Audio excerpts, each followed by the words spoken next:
24 декабр президенти ҷумҳурии Тоҷикистон пешвои миллат муҳтарам Эмомалӣ Раҳмон ва раиси Маҷлиси миллии Маҷлиси олии ҷумҳурии Тоҷикистон, раиси шаҳри Душанбе муҳтарам Рустами Эмомалӣ бинои нави муассисаи давлатии телевизиони Душанберо мавриди истифода қарор доданд. Тавре иттилоъ доданд бинои нави муассисаи давлатии телевизиони Душанбе дар маҷмӯъ дорои 80 ҳуҷраи кории барҳаво буда, барои кормандони эҷодӣ ва техникӣ шароити муҳими кору фаъолият фароҳам оварда шудааст. باعث افتخار است که با تشبث اساسگذار صلح و وحدت ملی پیشوای ملت پرزیدنت کشور جناب عالی محترم امامعلی رحمان و اقدام سازندگی و آبادکارانه رئیس مجلس ملی مجلس عالی جمهوری تاجیکستان رئیس شهر دوشنبه رستم امامعلی اهل کارمندان مؤسسه دولتی تلویزیون دوشنبه صاحب یک بینای زمانوی گشتند. این بنا دارای تمام تجهیزات‌های زمانوی با فرمت 4K مجهز است. ما اهل کارمندان ایجادی و تکنیکی تصمیم گرفتیم که در برابر دستگیری‌های محترم جناب عالی و رئیس شهر دوشنبه محترم رستم امامعلی کوشش و زحمت خود را برای بهتر ساختن سطح و صفت برنامه‌های تلویزیون در صفت فرمت 4K برآورده. телевизиони Душанбе дорои 4 студияи муҷаҳҳаз бо муҳимтарин лавозимоти соҳавӣ буда, калонтарини он студияҳои якум ва дуюм мебошанд ки барои сабти барномаҳои консертӣ, ток-шоу ва барномаҳои калонҳаҷм пешбинӣ шудаанд. ҳар ду студия дорои 4 маҷмӯи таҷҳизоти студиявӣ ва 3 ҳуҷраи ёрирасон буда, дар маҷмӯъ имкони ҷойгиркунонии то 50 мухлисро доранд. студияҳои сеюм ва чорум бо 2 маҷмӯи таҷҳизоти студиявӣ ва 8 ҳуҷраи корӣ сохта шуда, барои ташкил ва дар сатҳи баланд баргузор намудани барномаҳои гуногуни телевизионӣ пешбинӣ шудааст. муассисаи давлатии телевизиони Душанбе дар замони соҳибистиқболии мамлакат бо дастгирии асосгори сулҳу ваҳдати миллӣ пешвои миллат президенти ҷумҳурии Тоҷикистон муҳтарам Эмомалӣ Раҳмон ва раиси Маҷлиси миллии Маҷлиси олии ҷумҳурии Тоҷикистон раиси шаҳри Душанбе муҳтарам Рустами Эмомалӣ соҳиби бинои наву замонавӣ ва шароити мусоиди корӣ гардид. дар маҷмӯъ 4 студия бо муосиртарин технологияи соҳавӣ аз қабили дастгоҳу таҷҳизоти рақамии формати сабташон 4K таъмин буда, имконияти сабт ва ба тариқи зинда пахш намудани барномаҳои иттилоотӣ, сиёсиву таҳлилӣ, фарҳангиву фароғатӣ, ток-шоу ва дигар барномаҳо мавҷуд аст.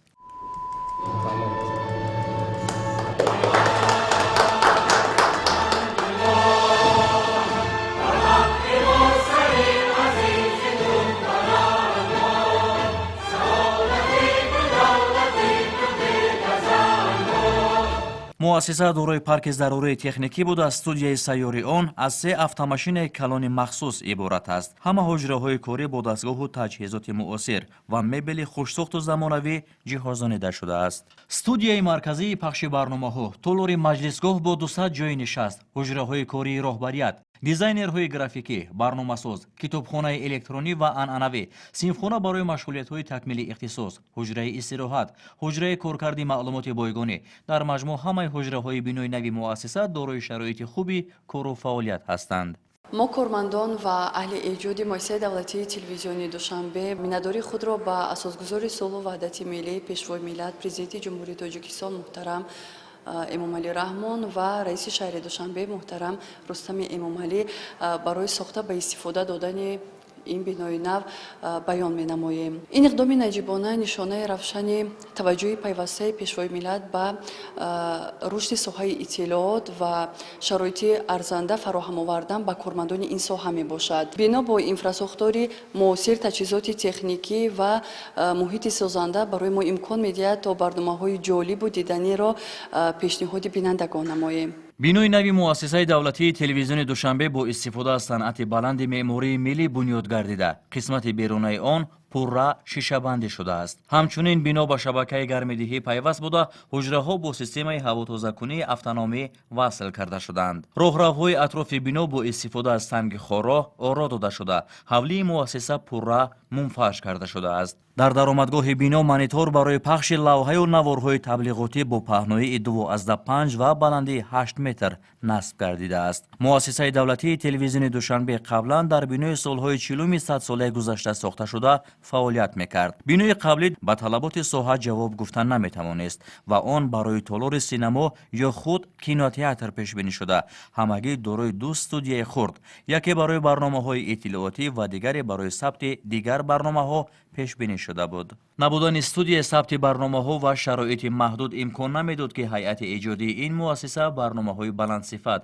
ва ҷавобгӯ ба талаботи замонро таҳия карда ба бинандагон пешниҳод намоянд. мо аҳли эҷод қаблан дар биное фаъолият мекардем ки ба талаботи кории мо пурра ҷавобгӯ набуд. имрӯз аллакай даромадан аз даромадгоҳи ин бино ба ҳар як эҷодкор рӯҳу илҳоми тоза мебахшад. студияҳои замонавӣ, утоқҳои кории кушоду барҳаво, компютерҳои замонавӣ дар назди ҳар як эҷодкор шароити хуби кориро фароҳам кардааст. дар заминаи дастгириҳои ҳамешагии роҳбарияти олии давлат доираи пахши телевизиони душанбе васеъ гардида онро тавассути моҳвора дар зиёда аз 40 кишвари дунё бо сифати Full HD тамошо кардан мумкин аст. сарвари давлат муҳтарам Эмомалӣ Раҳмон зимни боздид бо итминон иброз доштанд ки ҳайати иҷодӣ ва техникии телевизиони душанбе бо фаъолият дар шароити хубу замонавӣ ва бо истифода аз навтарин технологияи соҳаи телевизион бинандаи худро бо тозатарин хабару рӯйдодҳо ва барномаҳои ҷолибу диданӣ таъмин менамоянд. иҷрои масъулияти иҷтимоӣ, ростқавлӣ, хизмат ба манфиати ҷомеа, риояи меъёрҳои касбӣ ва ахлоқӣ, баланд бардоштани маърифати шаҳрвандон ва мусоидат ба таҳкими сулҳу собот аз ҷумлаи талаботи пешвои миллат муҳтарам Эмомалӣ Раҳмон зимни суҳбат бо кормандони телевизиони Душанбе буд.